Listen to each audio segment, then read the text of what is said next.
Hi, my name is Clarice. Tell me, have you ever felt like someone was following you? Actually, who's that behind you right now? Turn around. No one? I must have been imagining things again. Damn it. This is paranoia. I always feel like someone is watching me. You think it's all in my head? Don't jump to conclusions so quickly. Listen to my story, and you'll find out how one becomes a nervous wreck for life. I was an only child, and my mother doted on me.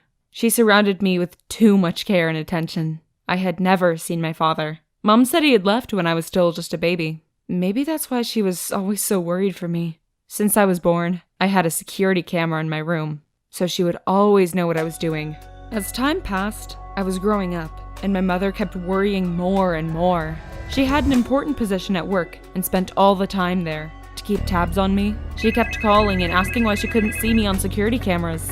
I was so sick of it. I couldn't go to the bathroom without my mother knowing about it. She was a true tyrant. I ended up fighting with her. I told her I just couldn't take it anymore. It felt like she was always watching me. That's when my mother turned thoughtful. She said I was right and that she was sorry. She kept forgetting I was all grown up already. My mother promised that she wouldn't babysit me so much anymore. And you know what? She kept her promise. All the security cameras were gone from our house, and she stopped calling me every half hour. Soon, the best time of year came around. Vacations. I spent a lot of time with my friends. Oddly enough, my mother completely stopped bothering me with her care. She let me go to parties and sleepovers with my friends.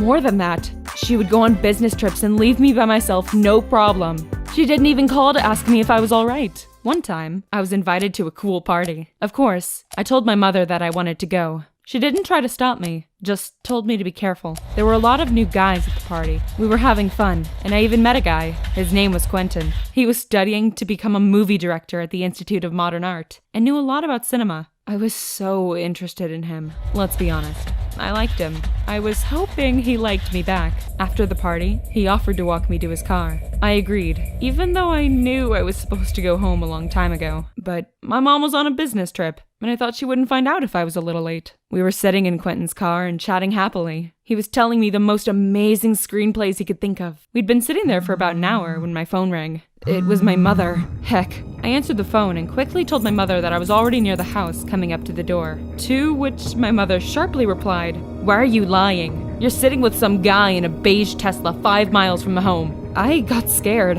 I had never heard her speak as cold or harsh. Besides, how had she found out about all that? I began to feel like I was being watched again. I looked out of the car, but there was no one around.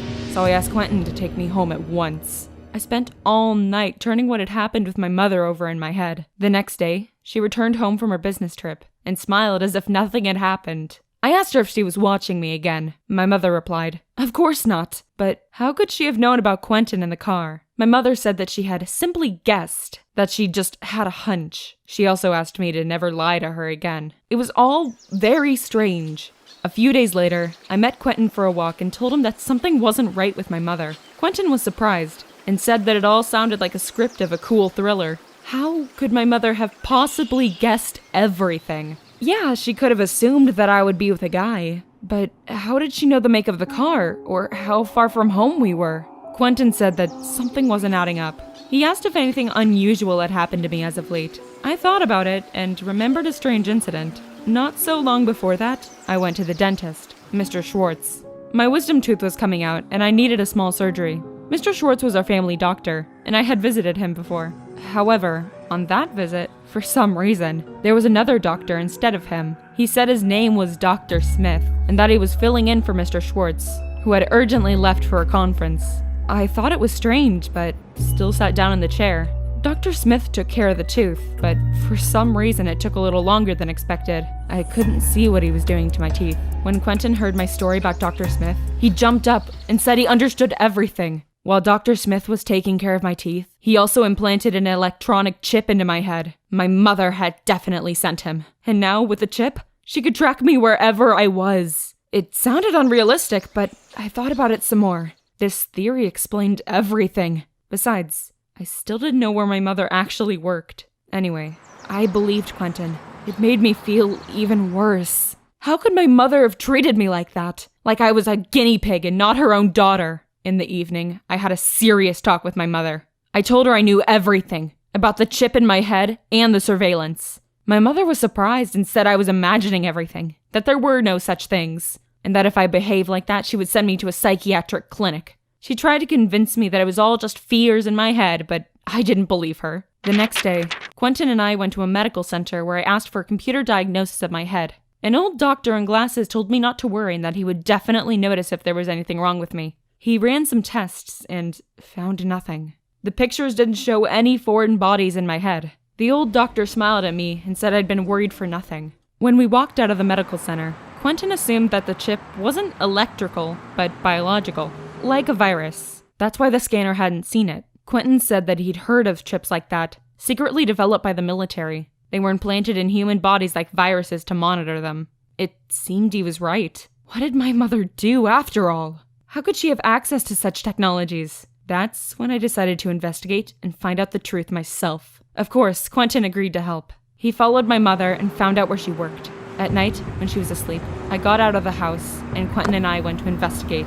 We snuck into the building my mother had been leaving and began to look around. Strangely enough, that place looked like some kind of creepy secret lab.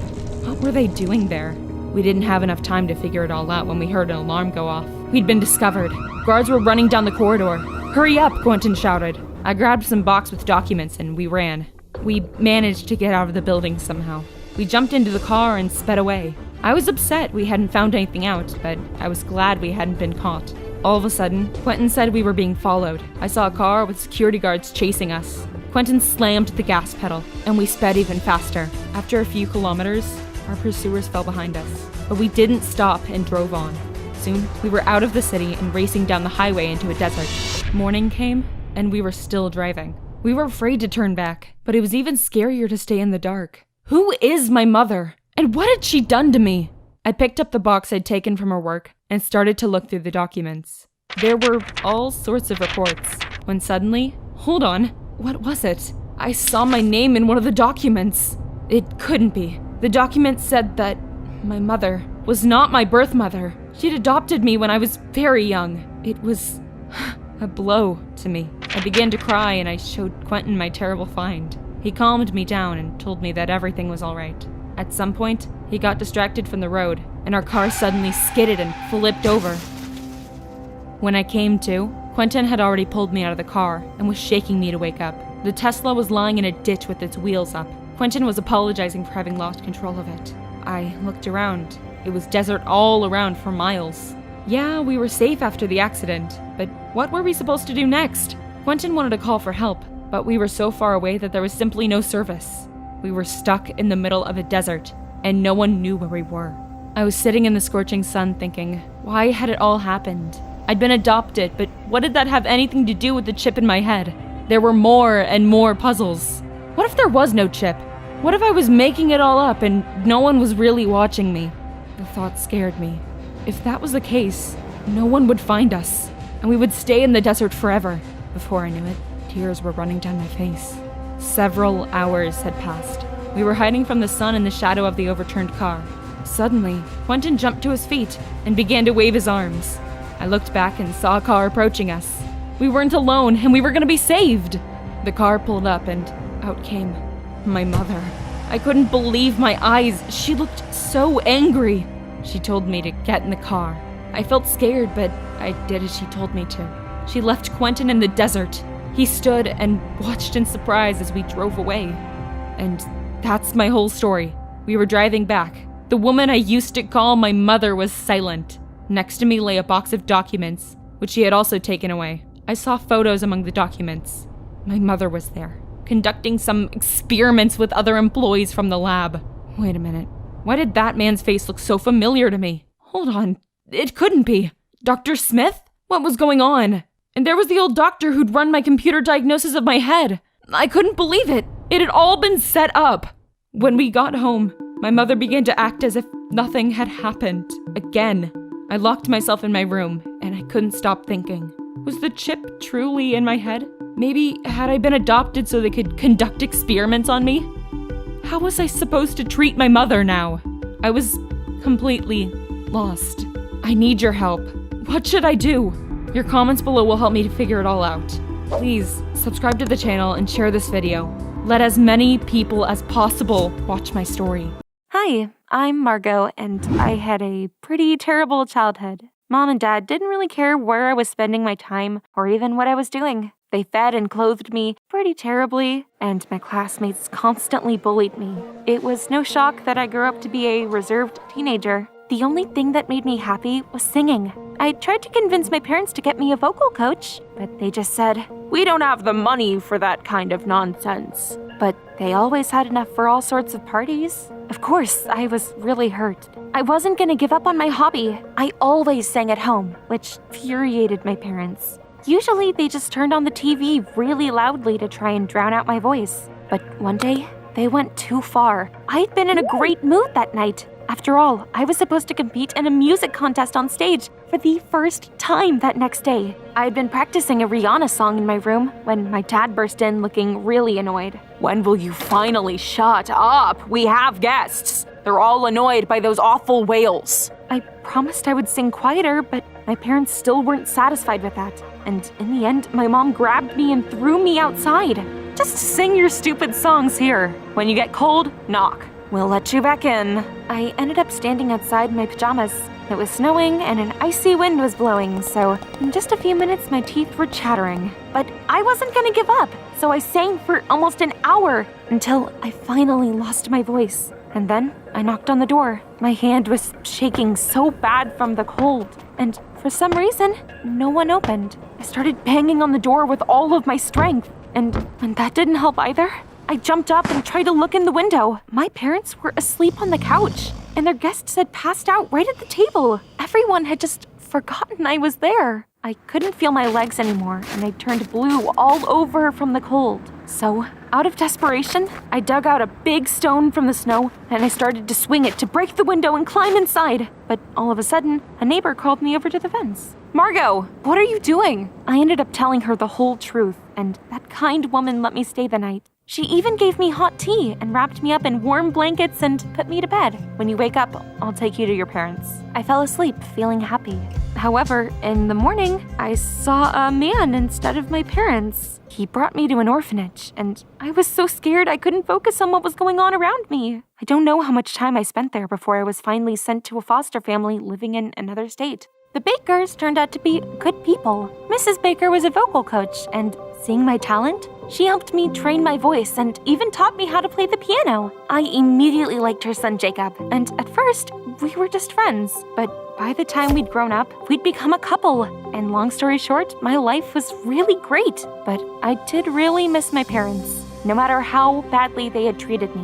I was sure that this whole time they had probably been looking for me, and they probably really regretted what they'd done. So as soon as I came of age, Jacob and I packed our clothes, came to my hometown, and rented an apartment. Jacob got a job, and I decided to do what I'd come back for at once. I went to my parents' house. My heart was pounding when I saw the familiar front yard. Almost nothing had changed despite the years that had passed. However, I wondered, who was that girl? As I got closer, I saw that she looked a lot like me. My parents had probably given up on finding me and had just had another child. And that's when I met my sister. Rita turned out to be a very friendly girl. She told me that she loved to dance, but her mean parents wouldn't let her practice and constantly turned off her music. I was upset. What had happened to me hadn't taught them anything. I was listening to Rita and trying not to cry when I heard a familiar voice behind me. "Rita, how many times have I told you not to talk to strangers?" With a smile, I turned around and I spread my arms open to hug my mom. But she just frowned. "Oh, it's you. Well, come in if you want." That was not how I'd imagined our meeting would go. I followed my mom into the house, but she folded her hands in front of her and, without even offering me anything to drink, asked, "Look, why are you here? Do you need money? Here, take it." Mom took a thin wad of money out of the closet and threw it at me. "Just don't come here again, please. The child services won't leave us alone because of you. They're constantly coming to see how Rita is. And please, don't tell her that you're her sister. There's really no need to upset her." I threw the money on the table and stormed out of the house. I could barely hold back my tears and everything around me was blurry. But somehow, I managed to get back home. But I still burst into tears. I was hysterical, breaking all the dishes and collapsing onto the bed with no strength left in my body. Jacob only barely managed to calm me down. And from that day on, life lost its colors for me. I stopped smiling, stopped taking care of myself, stopped cleaning the house. The apartment just didn't feel like home anymore. At first, Jacob tried to support me through my depression, but then he got tired of my sour face. He started to stay late at work more and more often. And one day, I found out why. That day, I was shopping at the supermarket and I saw Jacob. He was holding some girl's hand and choosing drinks. I didn't make a scene. I had no tears or emotions left for that. I just went home, sat down at the piano, and started singing. The notes and the words came to me all by themselves. And that's how I composed my very first song. It turned out sad, but so beautiful. I closed the piano lid, packed my things, and I put the engagement ring on the dining room table. But then I bumped into Jacob at the door. He understood immediately what was going on without me even having to say anything. I'm sorry, Margot. Please, stay here. I know you have nowhere to go, and the apartment is paid for until the end of the month. Jacob left by himself, and I was all alone. I had to find a job to keep living somehow. So I opened my laptop and started looking through the vacancies. But then someone rang the doorbell. Did you forget something? But it wasn't Jacob standing there. Miss Evans, I finally found you. My guest introduced himself as Peter White, an employee of a law firm. He handed me his business card and a folder. Inside were some documents and a key to a safe deposit box. I'm sorry, there's probably some kind of mistake here. Not at all. You probably don't remember your grandfather. You were very young at the time. Mr. Evans was very rich, but also terminally ill. He saw the kind of lifestyle your parents led and made you, his granddaughter, the sole heiress to his fortune. You can only get it now that you're an adult. This all seemed like some kind of joke to me. I spent the evening trying to digest this news, and in the morning, I went to the bank to check everything. I was led to my safety deposit box. I took the key, opened it, and I shouted for joy. There was a ton of money inside. In just one day, I'd gone from struggling as a beggar, abandoned by everyone, to being a rich woman. And that, of course, called for a celebration. I had lunch at the most expensive restaurant in the city, shopped in luxurious boutiques, and visited an amazing spa. At night, I went to an elite nightclub. I only made my way back home in the morning, tired but blissfully happy. I was about to go to bed when I got a message. I almost dropped my phone in surprise. It was Rita. She had suggested that we meet. I sent a taxi for my sister, and in a couple of hours, I met her at my house. She hugged me and said through her tears, "I heard your talk with Mom, and I know that you're my sister. I have no one else to talk to. Living with them is awful. They pretend to be caring parents, but that's only when child services come to visit. They don't actually care about me." I understood Rita like no one else, and I promised that I would make sure things were better for her. And we chatted for several hours. Rita turned out to be such a kind and cheerful girl. I decided I would share a secret with her, and I sang the song that I'd composed after Jacob's betrayal. Rita filmed my performance on video, and when I finished, she suggested that we post it on TikTok. That was so cool, sis! You could totally become popular! But I was pretty afraid of getting hate comments. I had had enough negativity in my life already, so Rita couldn't manage to convince me. In the evening, I walked her home and I went to bed. And in the morning, I woke up to the sound of countless notifications. Rita had sent me a ton of joyful emoticons and stickers, and when I opened the link she'd sent me, I jumped straight out of my bed. That little trickster had posted my song after all, and it got 2 million views? From that day on, a new life began for me. I started writing songs, filming TikToks, and getting thousands of likes. My audience grew at a furious pace. I invested my grandfather's money into improving my skills, recording songs in professional studios, filming awesome music videos, and taking even more vocal lessons.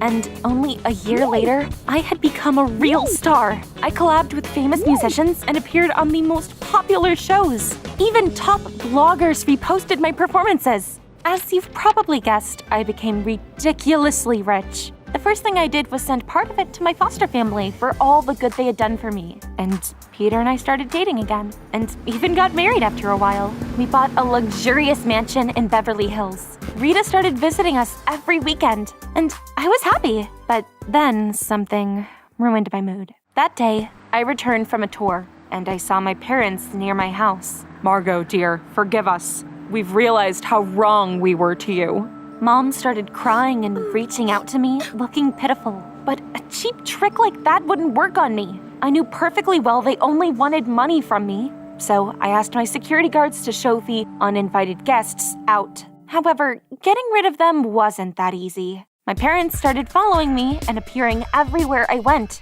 At home, at concerts, near my studio. I just had to start pretending I couldn't see them. But one day, I got a strange call from Child Services. Miss Evans, your parents were in a car accident. Come take Rita or she'll be sent to an orphanage. I'd never been so scared. I arranged for Rita to be brought to me immediately, and a couple of hours later, I was already hugging her. Yes, my sister was safe, but I still felt so uneasy. I felt bad for my parents, even after everything they had done, and I wanted to give them a third chance. So I used my connections to find out which hospital they were at, and I rushed over there. When I walked into their ward, I screamed and I dropped my oranges. Mom and Dad were sitting in wheelchairs, all bandaged up. Tears ran down my face. I knelt down and I hugged my parents, even though we had never been close before. I decided I would do everything so that Mom and Dad could get back on their feet as soon as possible. I paid the doctor, and my parents were transferred into the best ward. They started to give my parents the most expensive medicines. My parents' phones had also broken in the accident, so I gave them brand new iPhones so they would always be in touch with me. And most importantly, I bought them a house in Beverly Hills next door to ours, so I could always take care of them with no issues. After they were discharged, my parents moved, and we began spending time together, just like a normal family would. At Christmas, I decided I would surprise them. I put vouchers for a trip to the Maldives for wheelchair users in a sock, and I snuck into their house to hang up the gift on the Christmas tree. But then, I suddenly heard someone open the door. I hung up the sock and I hid in the closet to see my parents' reaction. However, something terrible happened. Mom and Dad suddenly jumped out of their wheelchairs, took off their bandages, and opened a cocktail bottle. Dad raised his glass and said in a solemn voice, To our doctor, Mr. Scott, who confirmed our beautiful story to that absolute fool. My world collapsed again, but I wasn't gonna cry. I refused to feel sorry for myself anymore. I jumped out of the closet and I told my parents everything I really thought about them just then. And after I kicked them out of the house, they took Rita away from me. Not because they loved her, but just because they wanted to spite me. My sister was crying and begging me not to leave her, but the law was on the side of our parents. Ever since that day, Peter and I had only been thinking about how to get Rita back. But even with my connections and his legal talent, nothing worked out. We were getting really desperate when I suddenly got another call from Child Services. Miss Evans, your parents were in a car accident again and are badly injured. They're in hospital right now. Please come and take your sister. I was all too happy to bring Rita home. Of course, I didn't believe a word they said about my parents. They were so lazy they hadn't even come up with a new scheme to get money. It made me so mad. I decided maybe I would finally punish them for their blatant lies. I took the police with me to the hospital to expose those liars, and I burst into the ward. But I didn't see what I'd been expecting to see. Mom was lying on the bed, crippled and helpless. All she could do was blink. I wasn't even sure she actually recognized me. In a trembling voice, I asked the doctor where Dad was. But he just lowered his eyes to the floor and put his hand on my shoulder. My condolences, miss. Your father died in intensive care. I'm faced with a choice once again. Should I take care of my mom after everything she's done? Or maybe I should try to forget about her and live my own life with Rita. What do you think I should do? Hi everyone, I'm Nancy, and I'm 13 years old. My mom worked as a teacher at school, and one day, she came home with a brand new iPhone. Mom, this is so cool, but where did you get the money for it? Sweetie, you won't believe it. I recently bought a lottery ticket, and just imagine, it turned out to be the winning one. So, get used to our new life. We're rich now. One by one, Mom started pulling gifts out of her bag. A sketchbook, stickers, a dress, a phone case. I was so ecstatic.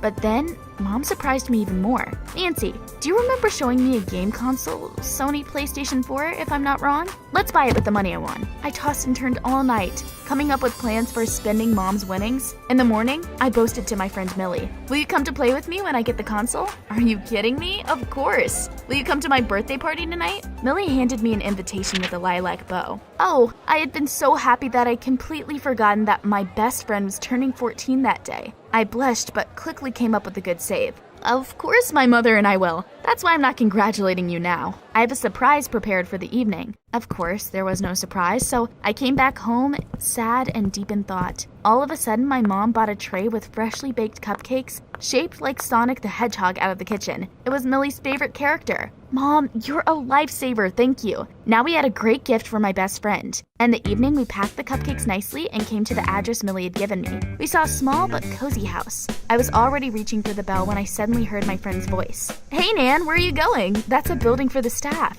Staff? I followed Millie with my mouth wide open to probably the most luxurious house I had seen in my life. Surrounded by 3 huge swimming pools. I had no idea my friend's family was so rich. After all, at school, Millie acted no different from the rest of us. Even her smartphone was worse than mine. Millie led my mother and me to a luxurious table and introduced us to her parents. When the adults made the first toast, I took the precious box out of my mother's bag. Millie was so touched by my gift that she even burst into tears from happiness. When our parents started talking about the things we found boring and couldn't understand, Millie lightly kicked me under the table. Let's go. I'll show you something. We sneaked into her parents' bedroom and Millie took out a pink box. When she opened it, I was left speechless. There were so many expensive jewelry pieces in it. Let's try them on, suggested my friend.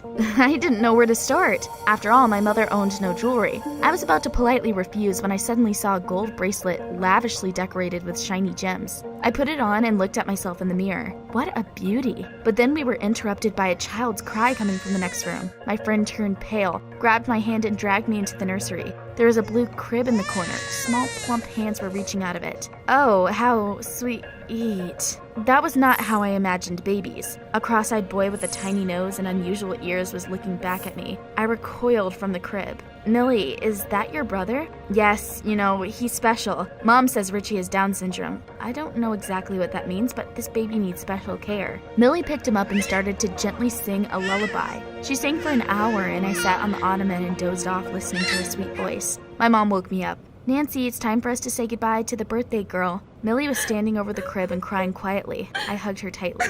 Everything will be fine, just don't cry. I couldn't forget little Richie's face the next day, but something finally distracted me in the evening. My mom was serving dinner as usual when I suddenly saw a sparkling bracelet on her wrist. It looked just like the one I had tried on at Millie's house. The coincidence seemed very strange to me. Just a day before, my mother hadn't had any jewelry, but after our visit, the bracelet had suddenly appeared, and it looked so familiar. On top of that, what if my mom had stolen it? I didn't want to believe it, but just in case decided to be sneaky and check. Mom, where's our lucky lottery ticket? Since we got so lucky with those numbers, maybe we should try to bet on them again? I threw it away. Still, maybe? Are you hard of hearing? I got the money and threw away the ticket. Now go to bed. My mother had never spoken so rudely to me before. I pushed my plate away and stomped into my room loudly, but I no longer felt angry in the morning. After all, my mother and I had always been friends, and I simply couldn't stay mad at her for long. I got up early, sneaked into the kitchen, and made her breakfast. However, when Mom came down, the first thing she saw was not the scrambled eggs with toast, but the mess.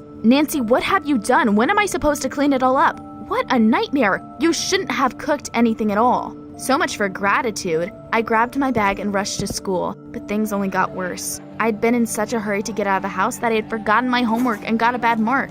It was a good thing my mom never got angry about bad grades, but that day was different. When I came home, she looked furious. I looked at your electronic diary. How do you explain this? I gripped my bag with all my might. Nancy, there's a limit to any patience. A month of house arrest. What? A whole month just for one bad mark? But that wasn't fair. I trudged to my room and stuck my hand into my chinchilla's cage. Lady, are you on my side at least? But my furry friend bit my finger painfully. Everyone was against me. I reached for a bandage but quickly pulled my hand back.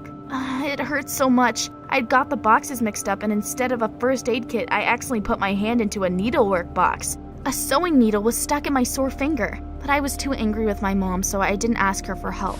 I put a band-aid on the wound and went to bed so that the next day would come sooner. The next morning, I went down to the living room and saw my mother eating food from an expensive restaurant. Mom, what do we have for breakfast? Look for something in the fridge, okay? I'm leaving. Bye. Yeah, not the kind of morning I expected on my birthday. I spent the whole day thinking that Mom would surprise me in the evening and give me the console she had promised. But when I came back from school, I found only last night's cheesecake on the table. Mom, do you by chance want to tell me something? Oh yeah, baby. Look at what a cute handbag I bought for myself. I locked myself in my room and burst into tears. How could Mom have forgotten about my birthday? All because of the stupid money. After all, before we hadn't had so much of it. My mom and I lived very happily. We played until late at night and gossiped like real friends. And now, I felt like the person I was closest to didn't need me anymore. I fell asleep thinking such thoughts, and in the morning, I firmly decided to talk to my mother, but she was no longer at home. I went to school in a terrible mood and was suddenly doused from head to toe with water from a puddle.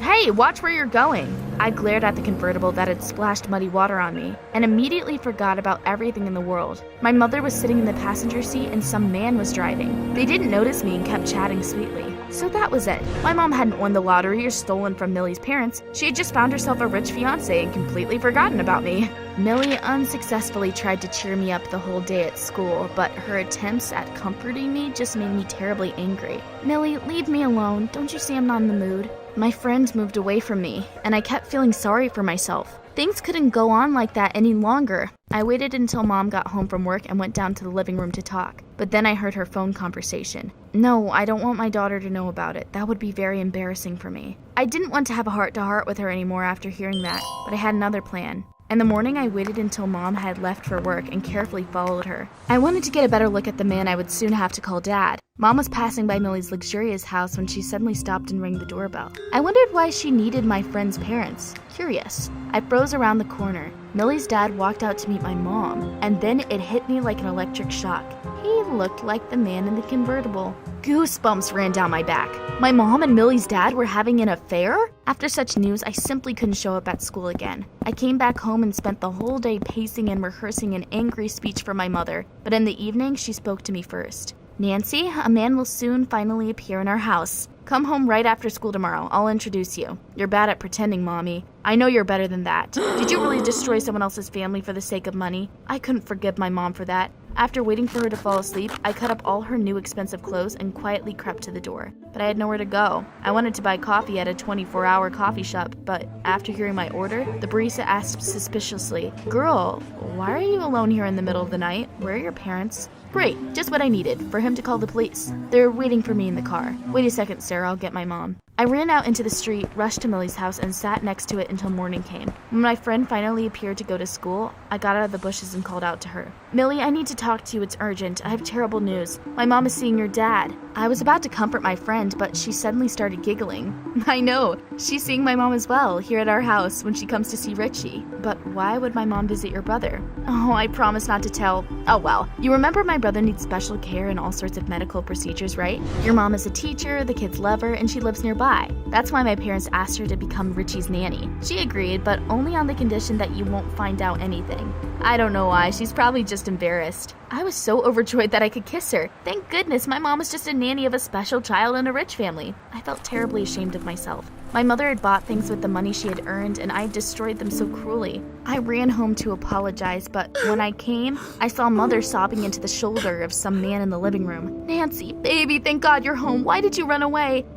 Mom, I'm really sorry, but anyway, I'll tell you everything later. We have guests, it seems. I glared at the stranger, but he suddenly came up to me and hugged me tightly. I'm so happy, my daughter. Let's take it slow. Live together first and maybe call each other daughter and dad later. Nancy, you misunderstood. This is your real dad. I feel like my heart stopped.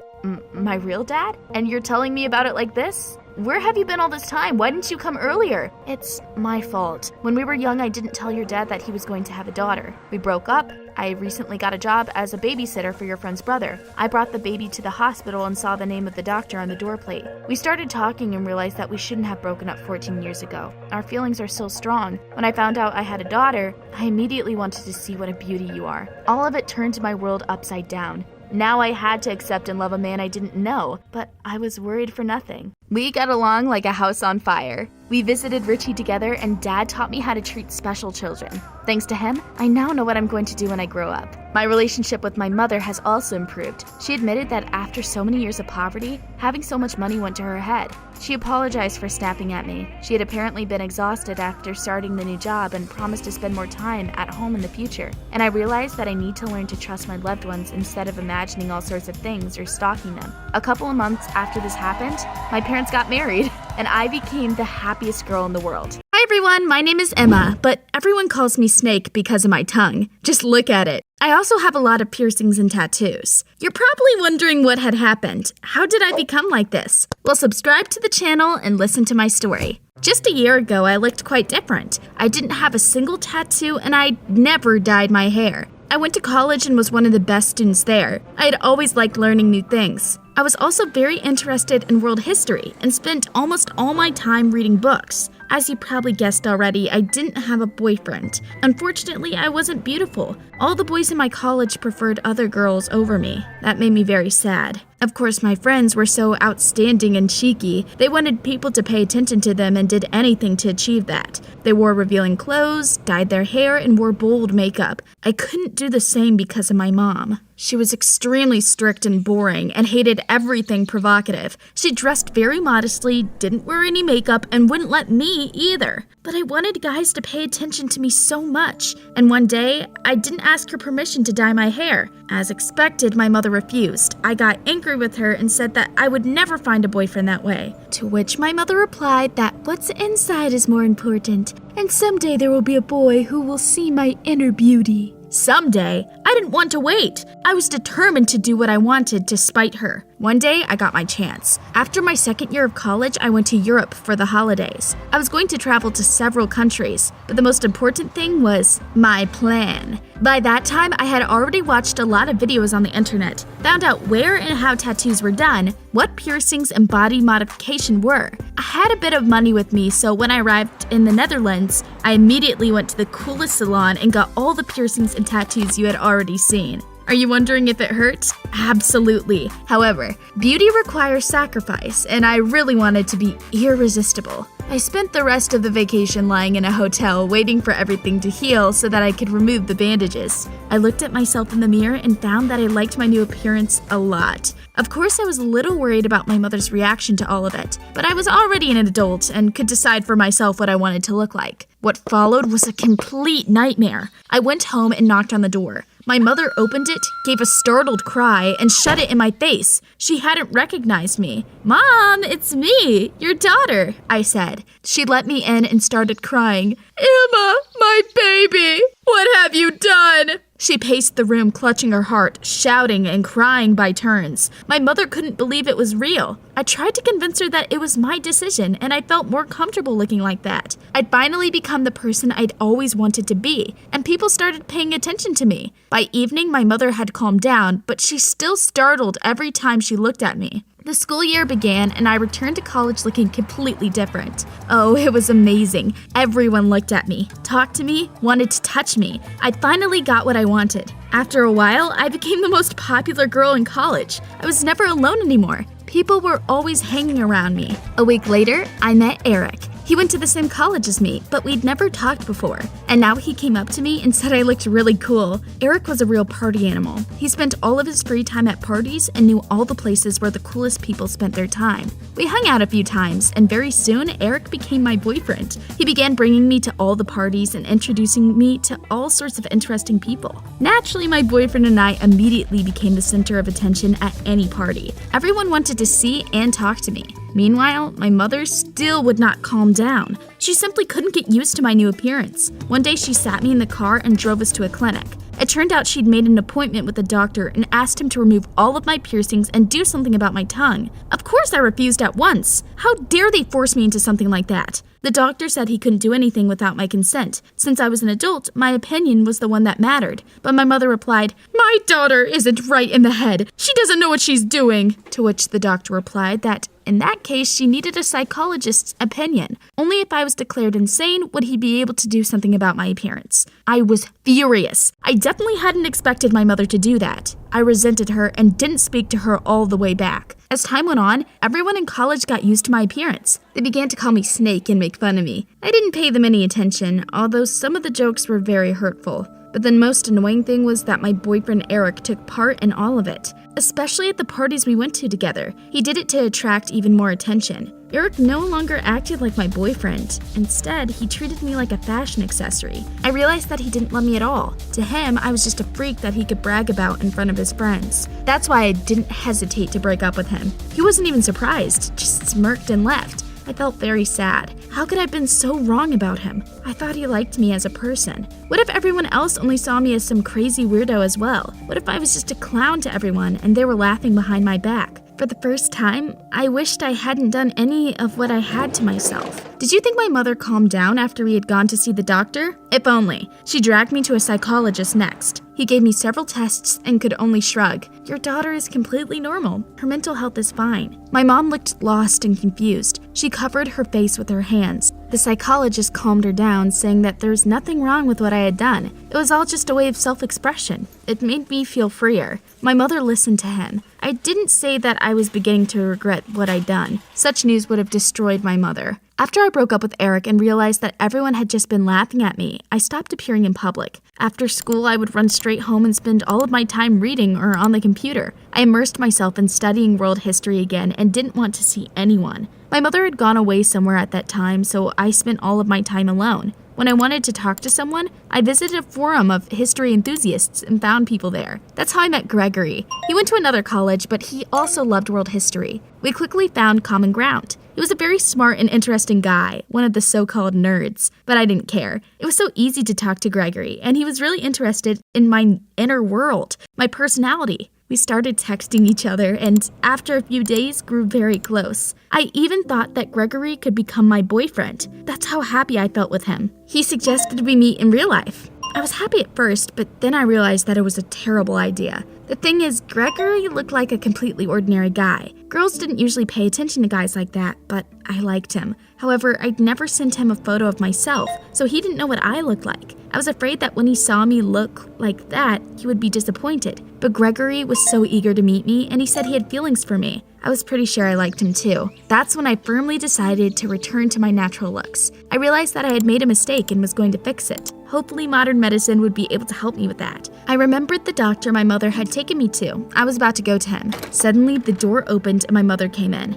I almost fainted. She had colorful hair, piercings on her face, and tattoos all over her neck. "Mom, what's happened to you?" was all I managed to say. My mother said that she thought about it for a long time and realized that she also wanted to try to change her looks. That's how she decided to support me. More than that, she even liked her new look. Why hadn't I done it before? So many people started paying attention to me at once, she said enthusiastically. It was the end. I didn't go to the doctor, of course, and I couldn't tell my mom that all of the body modification wouldn't make her happier either. Her support only made things more difficult. What do you think I should do now? I can't tell my mom that I've changed my mind and want to go back to how I used to be. After all, she had made such a sacrifice for me. But I can't keep looking like this either because I want to be with Gregory. I'm so lost. Write in the comments, what would you do in my place?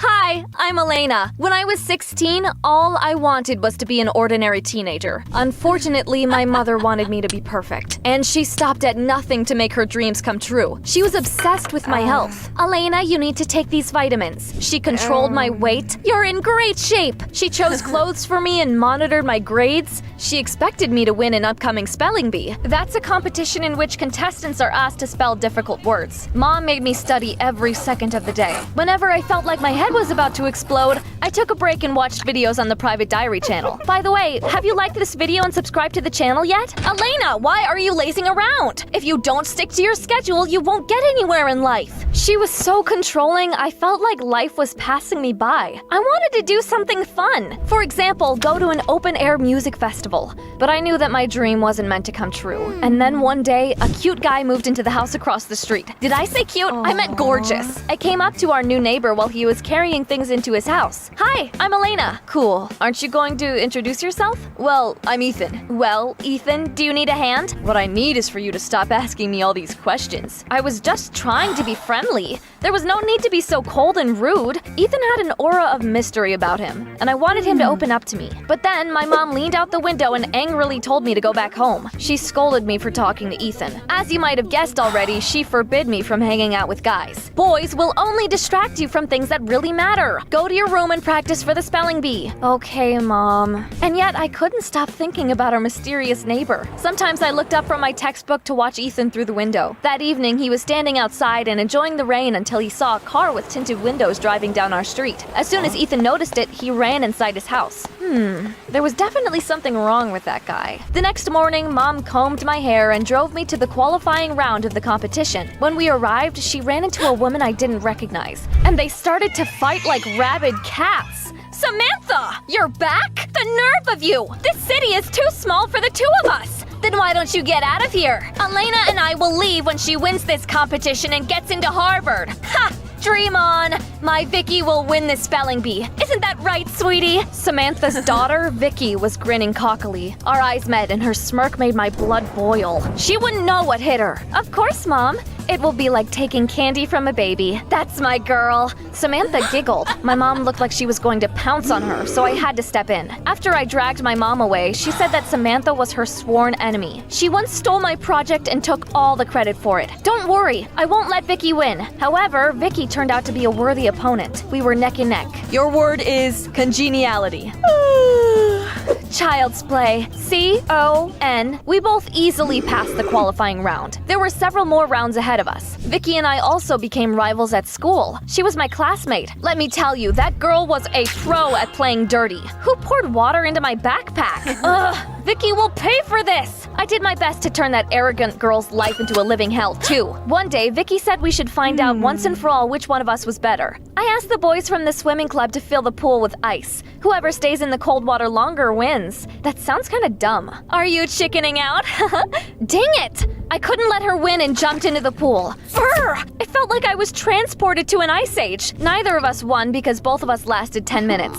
The next morning, I woke up with a cough and a high fever. Mom was furious when she found out about our bet. How would you fall for it? Vicky tricked you to keep you out of action and win the competition. I stayed home that day. To pass the time, I stared out the window. Imagine my surprise when I saw a girl in a wide-brimmed hat walk into Ethan's house. Well. Is that his girlfriend? I got curious and spent the rest of the day looking at Ethan's house. Do you know what the craziest thing was? A few hours went by, but that girl never came back out. When it got dark, Ethan started to board up the basement windows, looking gloomy. My heart sank and I had a terrible suspicion. What if he hid that girl in the basement? Why was he such a freaking weirdo? I didn't have an answer to any of those questions and eventually just went to sleep. In the morning, I felt much better and wanted to go to school, but Mom drove me to a hospital instead. We need to make sure you're healthy. We ran into Samantha and her daughter in the hospital. Can you believe it? Apparently, Vicky had caught a cold after diving into the cold water too. We acted like we didn't know each other, but our mothers exploded like pressure cookers and kept arguing until my mom shouted something unexpected.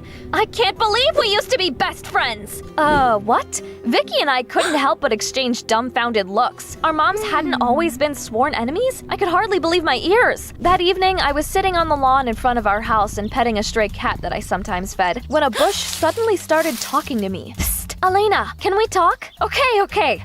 I wasn't crazy. It was Vicky who hid in the bushes. Why are you hiding? I don't want your mom to see us together. She's not at home. You can come out. What do you want? I feel like we're both nothing but projects for our moms. They're competing with each other, but we shouldn't have to follow their example. To be honest, I agree with you. We declared a truce and agreed to become friends to spite our moms. We shook hands and everything. At that moment, the brochure of the music festival I wanted to go fell out of Vicky's pocket. Wow! I've been dying to go to that festival, but the spelling bee finals are taking place that same day. Let's just not go. Our moms care about that competition, but not us, right? Yeah, you're right. I should have fun sometimes, or soon I'll be covered in cobwebs. At that moment, a truck stopped by our house. I'm here to soundproof a house. Am I at the right address? We didn't call you, sir. Ethan opened the door and waved the man in. Yeah, I need sound insulation. Vicky looked at the guy with stars in her eyes. Wow, your neighbor's a looker. That looker has a lot of dark secrets. I told Vicky about all the odd things I noticed about Ethan. Why would he need to soundproof his house? Is he afraid someone might hear the screams of the girls he's been hiding in his basement? Oh, this is so exciting!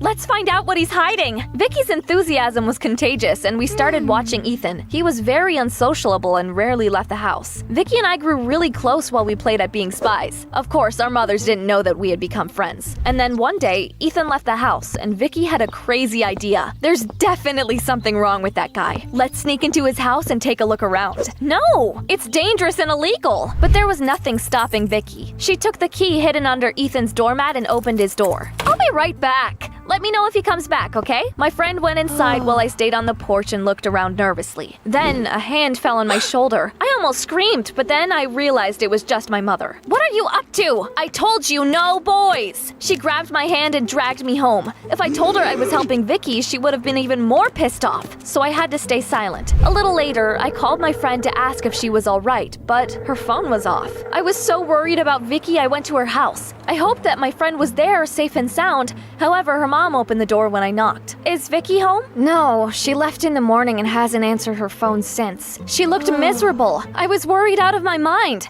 What if Ethan caught Vicky at his home and did something bad? Oh no, that's too horrible to even think about. I waited until late at night, but Vicky never showed up. So I called the police and asked them to check Ethan's house. While I waited for the cops to arrive, I stood in front of my window and did not take my eyes off the lair of that gloomy weirdo. Soon the police arrived. They searched the house but found nothing suspicious. Sorry for bothering you. It's okay, officer. You were just doing your job. The cops left, and then Ethan looked right at me and scowled. I jumped away from the window and tried to calm my heartbeat. Dang it! Ethan knows I've been watching him. Of course, the cops reprimanded me for calling them, as did my mom. But the only thing I cared about was that Vicky was still missing. I was worried to death. So the next evening, as soon as my neighbor left again, I decided to sneak into his house and try to find some clues. I held my breath as I crept down a hallway. My heart was pounding, and I couldn't help but imagine the worst. It was so dark I didn't notice a silhouette right in front of me. Bang! Bumped into someone. I thought it was Ethan and immediately pushed him away. But to my surprise, the next second, a clothes hanger fell to the floor with a loud crash. Oh, my imagination's running wild. But as soon as I said it, I heard heavy footsteps behind me. What are you doing here? I spun around and froze with horror. Oops. Things just kept going from bad to worse. My blood ran cold, but I still snapped back at Ethan. Where are you hiding my friend? Is she in the basement? You monster! Are you out of your mind? You broke into my house and have the nerve to accuse me of something? I said I had seen him board up the basement windows and soundproof his house. Okay, come with me. Hey, let me go! Relax, I'm not going to hurt you. He took my hand and led me to the basement. When Ethan turned on the light, I gasped. I'm a musician. I play the guitar and sing. See? It's a music studio. I boarded up the windows and soundproofed the basement because I don't want to bother my neighbors. Any more questions? Yes, actually. Mind explaining why a girl in a hat walked into your house and then never left? In this hat? Yes! That was me. What? Yeah, the thing is, my dad's a politician. He is a very strict and overbearing man. He forbade me from studying music and always told me not to embarrass him, so I ran away from home and moved in here. But he has spies everywhere. One day, one of them almost saw me in a store, so I bought some women's clothes and disguised myself. The more he said, the gloomier he looked. I felt his pain because I was in a very similar situation. I'm sorry for breaking in here and calling you a monster. It's just that my friend is missing and you were acting really suspicious. I'm hiding from my father, so I didn't want to attract attention to myself. I get it. My mom is very controlling and sometimes goes too far too. It turned out he wasn't a bad guy at all. He was even going to perform at the music festival Vicky and I wanted to go to. From that moment on, we often hung out together. Of course, my mom knew nothing about it. Ethan even helped me look for Vicky. We wrote posts on social media and hung missing posters in town. Eventually, my mom caught us red-handed. Elena! You should be preparing for the spelling bee, not wasting your time on a guy and your rival. Vicky's missing! How am I supposed to focus on a competition? Don't be so naive. Vicky and her mom probably faked her disappearance to distract you from the competition. We're leaving! With one last angry look at Ethan, Mom dragged me home. That boy won't bother you again! In the morning, my mom and I came to the spelling bee finals. I didn't want to be there, but no one asked my opinion. Then, I suddenly got a call from Ethan. Elena, your mom found out the truth about me and called my dad. He tried to take me home, but I ran away. I'm on my way to the festival now. If you want to join me, you know where to find me. He hung up and my heart started to race. Perhaps it was time to show my mom I wasn't her puppet. Determined, I tried to leave, but Mom blocked my way. I know what you're planning, young lady, and I won't let you ruin your future. Mom, nothing is going to be ruined if I have some fun with my friends. I'm doing well at school and getting into college won't be a problem. Elena, friendship does not exist. You think I'm wrong? Look, with those words, she pointed at Samantha and Vicky. See, they came to the competition. I was right. Vicky gained your trust and then faked her own disappearance so that you would stop preparing and lose. I couldn't believe it! That witch tricked me! It made my blood boil. I must win, come hell or high water. Vicky noticed me too and tried to say something, but I didn't listen to her. Stop feeding me lies. I've had enough. Soon the competition began. The participants were eliminated one by one. Finally, it was just the two of us. It was intense. Vicky only needed a few more points to win. I was getting nervous. Vicky, spell congeniality. That was it. Mentally, I'd already accepted defeat. After all, Vicky knew that word perfectly well. But then, to my shock, she made a mistake on purpose. Her mother almost fainted and demanded a break. I went backstage to talk to Vicky. Why did you do that? The victory was in your pocket. I wanted to prove that our friendship is much more important to me. She told me that she hadn't found anything suspicious at Ethan's house. When she came out, I wasn't there, but her mom was. She figured out that I'd befriended her enemy's daughter and lost it. She locked me in my room and took away my phone. I heard you when you came looking for me, but mom forbade me from leaving my room until finals. Well, at least I know you're okay. We realized that we didn't want to be pawns in our mother's feud anymore. So, we ran away and went to the festival. This is awesome! Wait a second, my mom is calling me. Elena, where are you? Exactly where I'm supposed to be, at a festival with my friends. I turned off my phone and we kept having fun. Vicky and I were dancing and waiting for Ethan to come on stage. Then, I saw a frowning man in a business suit in the crowd. He was looking for Ethan and showing everyone his picture. Dang it! I need to warn Ethan that his father is here. At that moment, my friend came on stage. Vicky and I got closer and started waving our arms, but he thought we were just greeting him. Oh, you're here! Come on up! He pulled us onto the stage. To my surprise, I managed to let go of all my worries and let loose. The three of us were having fun until I saw my mom, Samantha, and Ethan's dad. They looked furious. Our parents noticed us too and immediately came up on stage to drag us away. What do you think you're doing? You're grounded for a year. I won't let you embarrass me anymore. The audience booed at our parents for ruining the concert, but they didn't care. Soon, we'd all been dragged off the stage and taken home. My mom screamed at me all evening and I fell asleep in tears. But in the morning, I woke up and heard laughter in our living room. When I got down there, I saw Mom and Samantha chatting nonchalantly. Am I still dreaming? No, sweetie. It's just that everything that happened yesterday reminded us of the good old days. Samantha and I remembered what youth is all about. You and Vicky won't be teenagers forever, so you should enjoy this precious time. Our moms let us stay friends and sometimes take a break from studying to have fun. Unfortunately, Ethan's father didn't come to his senses. He hid his son in his mansion and took away his phone. I looked longingly at the empty house across the street and missed my friend like crazy. Then one day, I saw movers carrying furniture into that house. A nice-looking woman was giving them instructions. I came up to her to greet our new neighbor, but then someone tapped me on the shoulder. Ethan? What are you doing here? See that woman? That's my mom. She finally divorced my dad. The two of us are going to live here now. I pulled him into a tight hug, and then Vicky came up to us. Wow, our golden trio's back together? How are we going to celebrate that? Let's go roller skating, and then swim in the city pool. No ice this time, okay? That was just the beginning of our adventures. I had a summer and a whole life ahead of me. Do you have a lot of friends? Tell me in the comments down below, and don't forget to press like.